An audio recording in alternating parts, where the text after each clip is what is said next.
When promoting your music on Spotify, here's my number one tip when it comes to playlisting. First off, make sure that you're working with playlists that are completely legit, that aren't scammed and aren't filled with bots. This is something that artists can overlook a lot of the time because they're so obsessed with trying to get as many streams as possible and look as amazing as possible to all the agents out there. But the number one thing to look out for is how legit are these playlists. Use an app like Chartmetrics.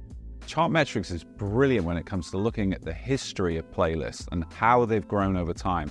If you notice on Chartmetrics that the playlists you're reaching out to have, for example, suddenly had a spike in followers, suddenly out of nowhere these followers have appeared, chances are they probably paid for them and they're bots.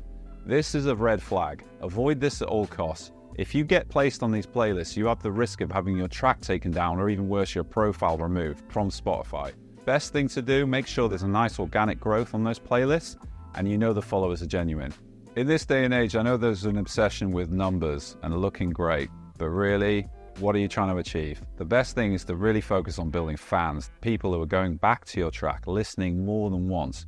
A good thing to look out for is what's the repeat listener rate on your tracks? Listeners coming back more than 2 or 3 or 4, even 5 times? If that's true, then you are actually creating fans, and that's what you want to look for. Try and avoid just the single stream type listeners because they could be played in a coffee shop or a gym and no one really knows who you are. So the way to look and check for fans is that repeat listener number on your Spotify for Artists. Make sure you check that number out. If you're trying to appeal to like a booking agent or a record label or festival bookings, things like that, the metrics that these people and agencies are looking at are getting smarter and smarter. So they're looking deeper than just numbers. They're looking at actual engagement, actual fans.